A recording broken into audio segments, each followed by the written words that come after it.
और ये दोनों है सरकारी कागज की आदमी जिंदा है जब वो सरकारी कागज पर जिंदा है।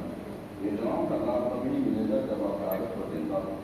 प्रस्तुत है इसी प्रकार कागज के खेल पर आधारित एकांकित जिंदा लगाई होता है।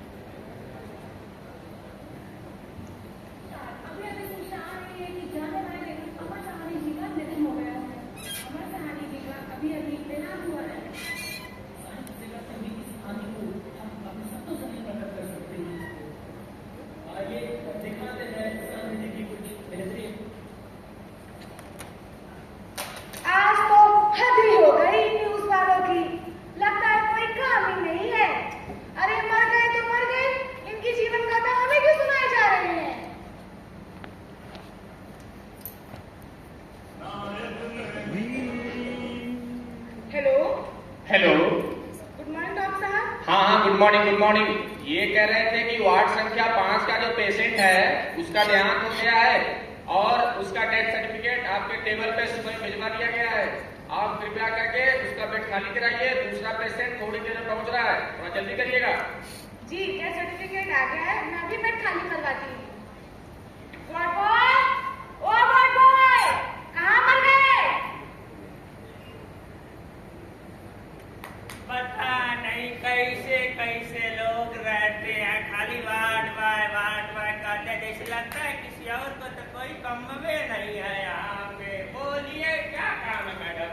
अरे कहना क्या है, जमादार को बुलाओ, इस लाश को उठाकर घर वालों को सौंप दो, नया बिस्तर लगाओ, मरीज आता होगा, जल्दी करो।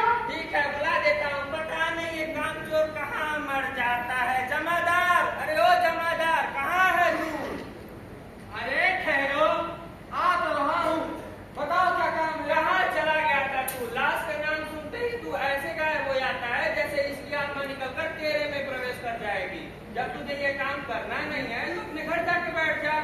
रात तो ऐसा नाप रहे हो जैसे अस्पताल के सेक्रेटरी तुम ही हुए पड़े हो, सबसे ज्यादा काम तो तुम्हारे ऊपर है। चल आ जा, करवा रहे हैं, आजा।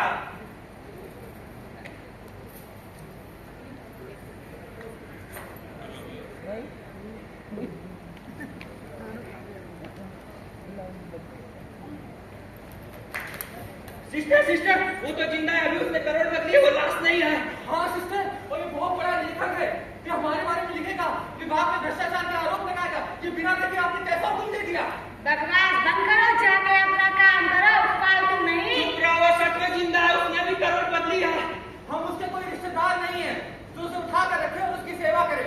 हमारा काम तो बस लाश को उठाकर रखने का है, जिंदा आदमी से मेरा कोई वास्ता नहीं। आप दोनों ही जाइए, मैं नहीं जाऊंगा। बीवी बच्चे वाला आदमी हूँ, मुझे अपनी नौकरी नहीं खोनी है। आप दोनों ही जाइए, मैं नहीं जाऊंगा। अगर तुमने इसे उठा के लाश गाड़ी में नहीं रखा तो तुम्हारी नौकरी खतरे में पड़ जाएगी। जितना कहा उतना करो, फालतू नहीं।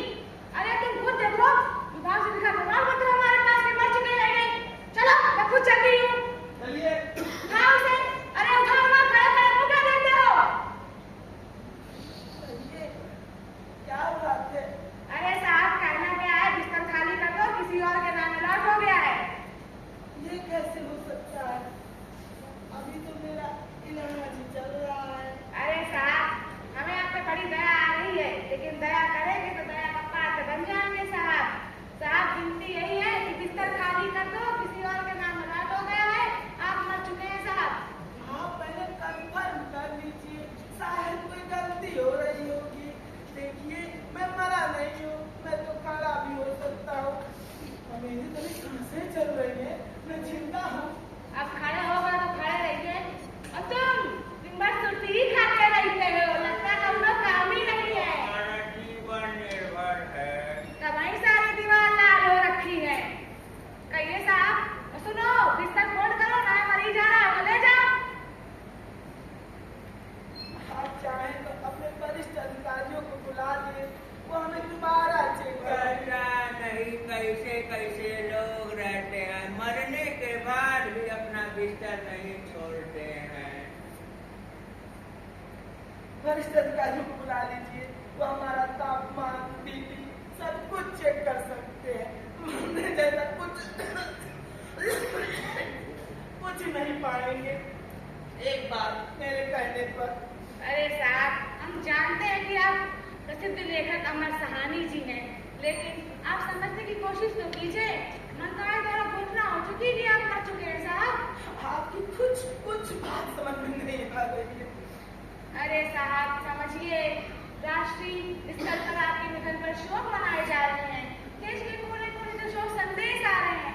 अरे मैं तो खुद ही बोर हो गई हूँ, ना कोई गाना आता है ना कोई म्यूजिक आता है। ये कैसे हो सकता है? मैं जीवित हूँ, आपसे वार्तालाप कर रहा हूँ ना, आप देख रहे हो ना। अरे खुद देखो ना, विभाग से प्रमाण पत्र कि मर गए हो तुम, तभी समझने को तैयार नहीं हो। और सुनो, इसको ले जाओ, कल कफन मिल रहा है, कफन लेके निकल लेना यहाँ से। आप कोई काम नहीं है, जाओ यहाँ से। क्या कर बता रही मेरे साथ?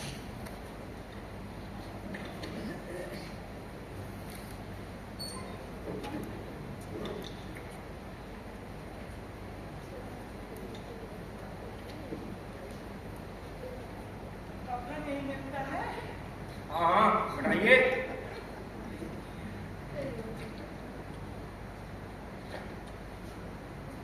बताए मरने वाले का नाम। अमर सहानी। मरने वाले का आपका ठम्मन। अरे आप खुद अमर सहानी है। मतलब आप समझ क्या रखते हैं? आप हॉस्पिटल में आए बेवकूफ बनाएंगे क्या? कभी मुर्दे कफन लेते नहीं आते। भाई मैं मरा नहीं हूँ, मैं जिंदा हूँ और ना मुझे कफन चाहिए। अरे कोई नहीं, ऊपर से आदेश आया है, हम मर ही चुके हैं। अब आप समझिए हम मर चुके हैं, ऊपर से आदेश है ना, उसमें हम और आप कुछ नहीं कर सकते। लेकिन पूछना, अरे अस्पताल की कुछ प्राइवेसी, आप जाके किसी दूसरे को लेके आइए, तभी हम आपको कफन देंगे। जाइए। भाई मैं अकेला हूँ, नितांत आदमी हूँ, मेरे आगे पीछे कोई नहीं है। देखिए ठीक है, कोई बात नहीं, तो समझ रहे हैं। आप ना हमारे अस्पताल के अस्थायी ग्राहक रहे हैं बहुत दिनों तक, आपको एक मशवरा देते हैं। अरे कौन देखने आ रहा है, जाइए लीजिए, किसी दूसरे के साइन बना दीजिए और हम आपको कफन दे देंगे। हम पत्रकार आदमी हैं, लेखक रचनाएं लिखते रहते हैं यहाँ, और हमसे 40 दशक क्या उम्मीद करते हैं? ईमानदारिता हमारी खत्म हो जाएगी यहाँ पर। देखिए हमें ना ज्ञान नहीं दीजिए, हमारी जिंदगी गुजर गई इसी अस्पताल में कफन बेचते पता नहीं किस दिन हम भी इस कफन में लपट जाएंगे। हमें ज्ञान नहीं दीजिए, आप चुपचाप साइन कीजिए और कफन लेके जाइए यहाँ से। सेक्रेटरी शिकायत करेंगे आप। अरे पहले ना आप कफन ले लीजिए, उसके बाद आपको जिससे शिकायत करनी है आप जाके कीजिए। लाइए अच्छा, ये लीजिए। दिन देखने पड़ रहे हैं।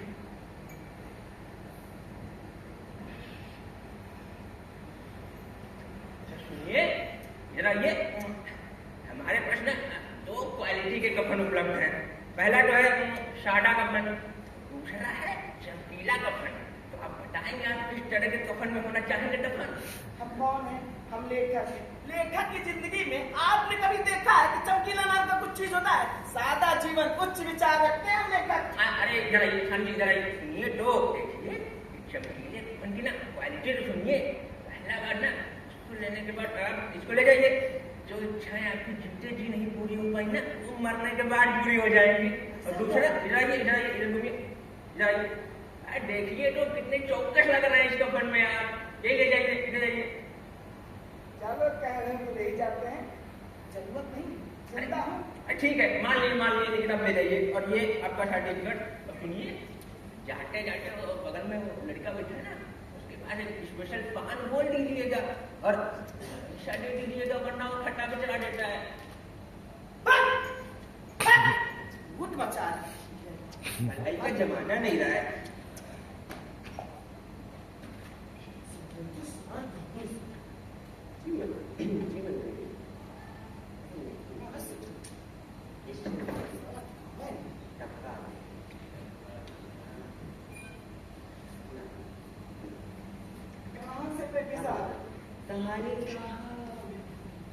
नमस्कार, आइए बैठिए। बताइए कैसे हैं? ये प्रमाण पत्र आपके विभाग में जारी है सेक्रेटरी साहब। भाई प्रमाण पत्र तो हमारे विभाग से ही जारी हुआ है, लेकिन ये काम बाहर आना पड़ा। आपका विभाग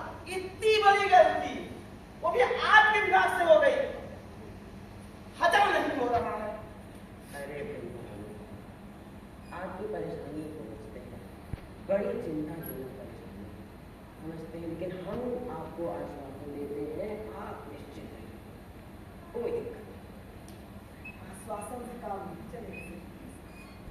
अभी आपके स्टोर कीपर ने देख रहे हैं जरा से कफन के लिए जाली हस्ताक्षर हमसे करवाए। अब आप हमें जानते हैं, हम नितांत आदमी है, हमारे आगे पीछे कोई है बताइए, नहीं है ना? हस्ताक्षर कह रहे हैं कि हम नहीं कर सकते हैं। भाई सरकारी अस्पताल है, सरकारी खाना पूर्ति नाम की चीज होती है कि नहीं? अब बताइए, सरकारी अस्पताल में ऑडिट होता है, अगर ऑडिट में निकल आया कि कोई मुर्दा अपना कफन खुद लेके चला गया है, हमारा अस्पताल तो बंद हो जाएगा ना कहानी का। सेक्रेटरी साहब, तो हम मारे होकर हमें कफन चाहिए ना, इस पर विचार आप करें। हम सब समझ रहे हैं, पिछले महीने किसानों के हित में लिखा था मैंने, उसी का बदला ले रहे हो, और आपकी भी पूर्ण भागीदारी दिखती है इसमें हमको। कितना गुस्सा करते हैं आप भाई। अरे उतनी भाई 2 चाय लाओ भाई, साहब के लिए बहुत परेशान हो गए हैं, लेकिन हम आपको मसला समझाते हैं। ठीक है, बात ऐसी है कि कोई भी घोषणा अगर हमारे विभाग से होती है तो पूरी जांच पड़ताल के बाद होती है। उससे गरीब किसान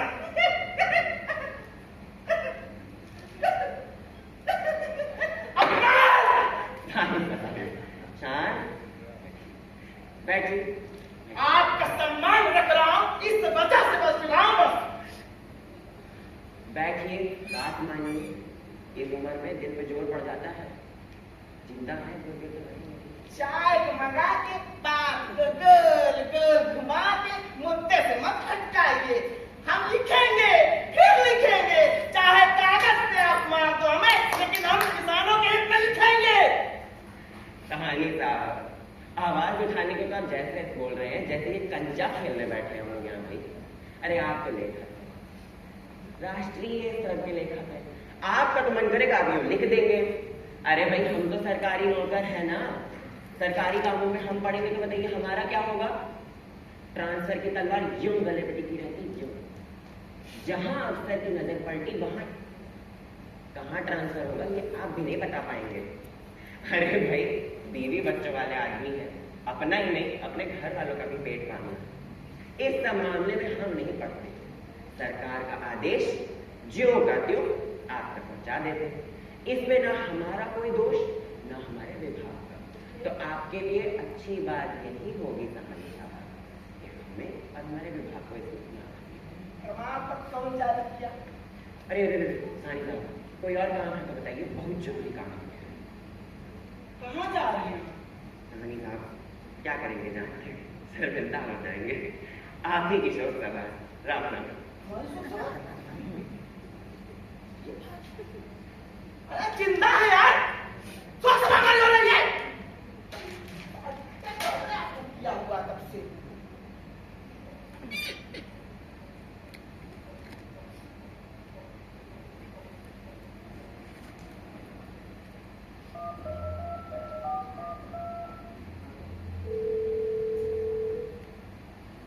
हेलो। हाँ, हम अमर साहनी बोल रहे हैं। हाँ, कौन अमर साहनी? अरे तुम्हारे पुस्तक के लेखक अमर साहनी। मूर्ख कहीं के, तुम कोई बहरूपिया बोल रहे हो? साहनी जी का सुबह सुबह देहांत हो गया है, सभी चैनलों पे खबर चल रही है, और लग रहा है तुम्हारी शिकायत पुलिस को करनी पड़ेगी। तुमने साहनी जी का मोबाइल चुरा लिया है और रॉयल्टी का चेक हड़पना चाहते हो तुम। तुम्हारी शिकायत में आज के आज FIR करूंगा कि तुम कहां से, तुम्हारी लोकेशन ट्रेस करके तुम्हें हवालात में डलवा दूंगा मैं। रखो को रायता फैला हुआ है।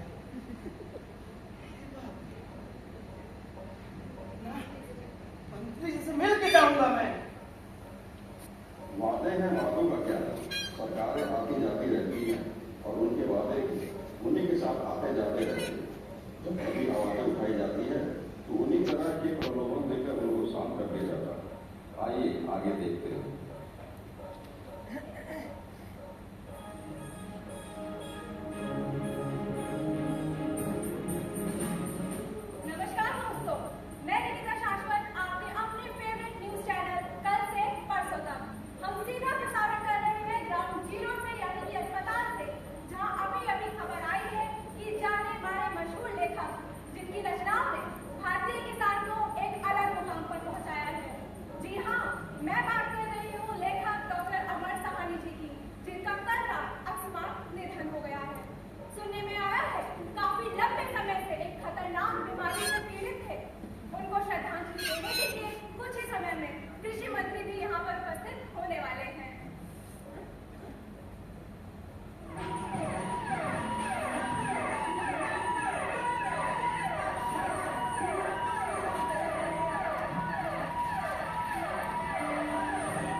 सभी को नमस्कार।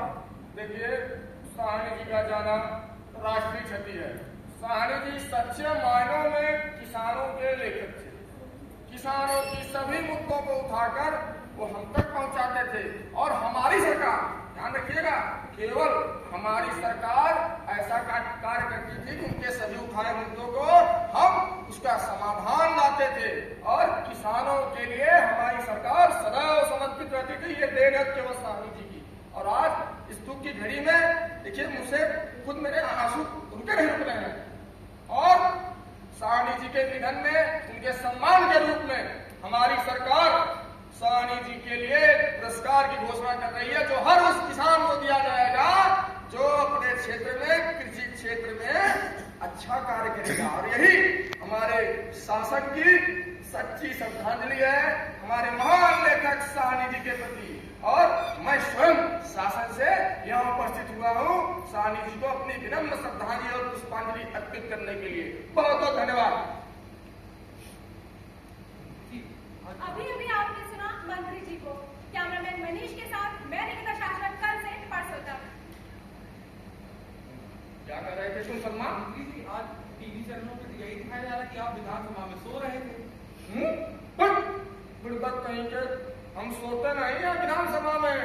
हम देश की चिंता पर मनन करते हैं और उसके बाद उस पर हम आकर, समझ नहीं गया, उस पर आकर हम अपने मंत्रिमंडल से विचार विमर्श करते हैं, उसको मनन करना कहते हैं, ध्यान लगाते हैं हम देश की चिंताओं पर।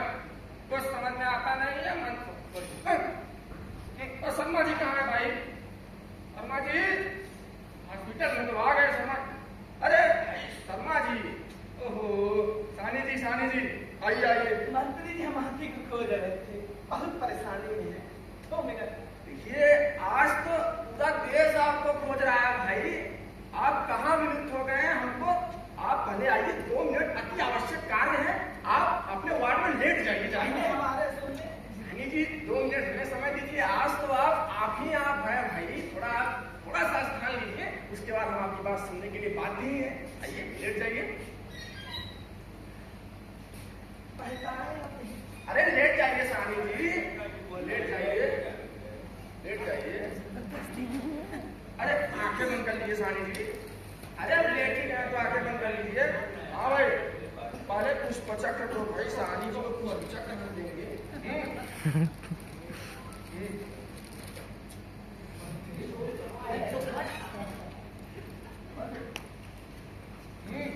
कफन लाओ।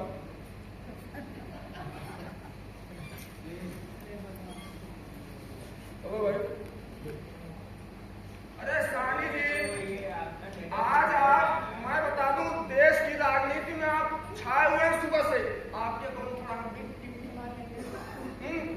फोटो दो। सारे फोटो और वीडियो प्रेस और मीडिया को पहुंचा दो। कल साहनी जी जो है, छोटे रहे बड़े हम दिखे, ध्यान रखना। मंत्री जी अगर आप आगे आते तो मीडिया कवरेज करवा देंगे बुलवा के वार्ड के अंदर। नहीं, तुम मंत्री हो, हम मंत्री हैं, हम बताएं, तुम बताएंगे। तुम पिए हो, मीडिया बुलाएंगे। जाओ बात जान दो। हाँ, अरे भाई साहनी जी से, अरे साहनी जी, ये भाई आप ही के तो हम आए हैं, बताइए क्या समस्या थी आपकी? क्या कहे मंत्री जी, आपकी सरकार ने हमारे जीते रहते हमारे मित्र की घोषणा तो करी थी, हद तो आप भी कर बैठे, श्रद्धांजलि देने स्वयं चले गए। देखिए साहनी जी, अब मैं आपकी शोक सभा से लौट रहा था तो हमें यह खबर मिली कि आप जीवित हैं। अब शासन के स्तर से घोषणा हो गई है, तो देखिए क्या किया जा सकता है। अरे मंत्री जी, इस घटना से हमें कितना परेशानी हुई, आप समझ रहे हैं कि नहीं समझ रहे हैं? हमारा मकान मालिक है ना, पूरा सामान कब्जा करके रख लिया, कहा तुम मर गए हो। और प्रेस का भी फोन लगाया था ना, वो यही हाल है, कह रहा तुम बहरूपिया हो, अगर तुम्हारा फोन किए तुम तो जेल में ले जाएंगे। अब बताइए हमारी छवि धूमल हुई कि नहीं? बोलिए आप, धूमल हुई कि नहीं छवि हमारी? देखिए भाई साहनी जी, अब सरकारी स्तर पे कोई घोषणा होती है तो उसको ऐसे झुठलाया नहीं जा सकता है। उसके लिए हमें आयोग बनाने पर विचार करना पड़ेगा, फिर आयोग रिपोर्ट रिपोर्ट देगी तो हम विचार करेंगे। आचार विचार खेल में 5 साल सरकार गई। कुछ रास्ता निकालिए। देखिए आप समझ नहीं रहे हैं, आज देश में हर गरीब, हर किसान मजबूरी तले दबा हुआ है। वह स्वयं एक लाश है भाई, और आपके पास तो लाश होने का सर्टिफिकेट है, वो भी जी रहा है, आप भी जी लीजिए। क्या कष्ट है भाई आपको सानी जी? अरे मंत्री जी, हम जीवित हैं। विभाग ने घोषणा की है, सरकार आपकी, आप भी कैंसिल कर सकते हैं ना? देखिए सानी जी, आप जो सोच रहे हैं कि हम आयोग बैठाएंगे, पहले से हमने सैकड़ों आयोग बना रखे हैं कई सालों से। आयोग बैठाने में कितना खर्च आता है सानी जी, और देश की अर्थव्यवस्था भी अभी इतनी अच्छी नहीं हुई सानी जी कि इतने आयोग बनाया जाए। देखिए आप अभी बताइए, यह देश आपका है, इसमें कोनो शक नहीं है। हाँ, तो इस देश पर जो हमारी सरकार है वो आपकी है, मानते हैं? बिल्कुल। तो बस अगर आपकी सरकार आपका देश, तो आपका क्या फर्ज नहीं बनता कि आप अपनी सरकार की सभी निर्णयों में सब उसका सहयोग करें? बनता है कि नहीं? बनता है मंत्री जी, बनता है। तो बताइए क्या कष्ट है? लेकिन मंत्री जी कुछ तो कर दीजिए, पेंशन कर दीजिए, हम गाँव जाएंगे, खेती का विकास करेंगे। पेंशन? पेंशन कहाँ से भाई? पेंशन लेने के लिए तो आपको ट्रेजरी में जीवित प्रमाण पत्र देना पड़ेगा, वो संभव नहीं है। आपके पास मुद्दा सर्टिफिकेट है, पेंशन नहीं हो सकता सानी जी। ये आप देखिए, हमको फंसाइए मत। हम शासन के, इस सरकार के सबसे स्वच्छ छुनेंगे आदमी है, फंसाइए मत हमको। हाँ, एक कार्य हम आपको कर सकते हैं सानी जी, लाइए भाई, हम आपको इसी अस्पताल में निःशुल्क इलाज की व्यवस्था करवा देते हैं। आप जाइए, बहुत अच्छा अस्पताल है, आपका इलाज यहीं पर हो जाएगा। ठीक है, इनको दे दो सानी जी, निश्चित रहिए आप। धन्यवाद मंत्री जी। और कोई सेवा हमारी लायक सानी जी? नहीं मंत्री जी, इतना ही कर दिया आपने, बहुत बहुत धन्यवाद। विदा लीजिए। इतना ही करिए। ठीक है, विदा लीजिए, नमस्कार। 5 साल में एक बार वोट देंगे, 4 साल 63-64 दिन सरकार ये नहीं करती, सरकार ये नहीं करती। अरे सरकार तुम्हारे लिए आई कि हमारे लिए आई है? चलो शर्मा, इनके चक्कर में तो पूरा नुकसान है हमारा।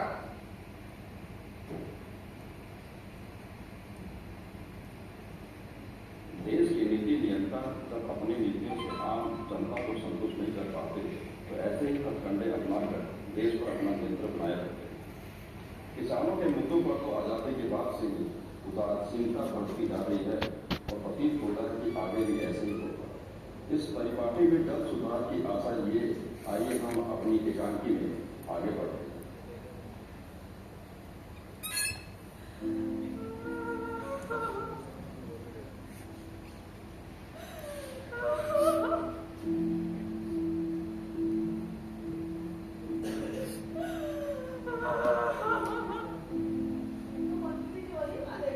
भ्रष्टाचारी अस्पताल है।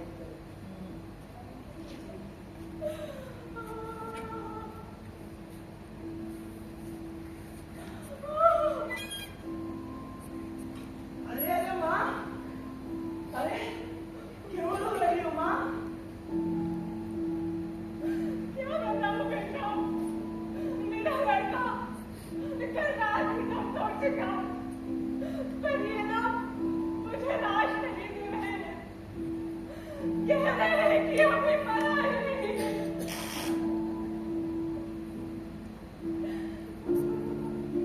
तो बिल्कुल ठंडा पड़ चुका है, जीवन की कुछ संभावना शेष नहीं है। अस्पताल का सब किया गया है। आओ माँ, हम बात करते हैं आपसे। ना तो सरकारी खबर ले रहे हैं और ना ही लाश के लिए गाड़ी।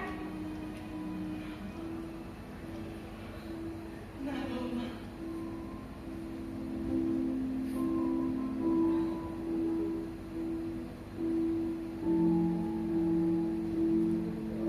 इनका बेटा कल रात से दम तोड़ दिया है, और आप लोग इनकी लाश नहीं दे रहे हो। बुढ़िया है, इस उम्र में जब जब रोती है वो बहुत दुख प्रकट होगा। इस उम्र में अधिक रोना अच्छी बात नहीं है। अरे अस्पताल है, यहाँ सारे काम नियम से होते हैं। अपनी टांग खड़ा है हमारे कामों में, जाके वहाँ बैठे जाके। मरना जीना भी कोई नियम कानून नहीं का किया। हाँ, यहाँ सारे काम नियम से होते हैं। जब कह दिया कि कह दिया एक बार, सुना समझ में नहीं आती बात आपको? जाइए बैठिए ना वहाँ जाके। एक बार, बस एक बार मेरे कहने पे पुनः चेक करो। पूरी तरह ठंडा पड़ चुका है। जीवन की इतनी भी संभावना शेष नहीं है इसमें। एक बार बिटिया, जब तक हम ये साबित नहीं कर देते कि ये मर चुके हैं, तब तक ये लाश हम इनको नहीं देंगे। जाके आप वहाँ बैठिए, हमें अपना काम करने दीजिए।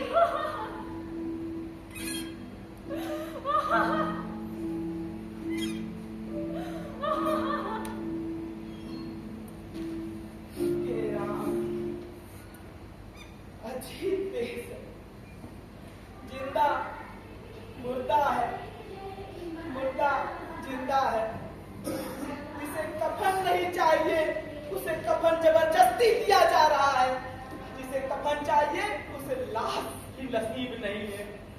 ये दुनिया, हे राम,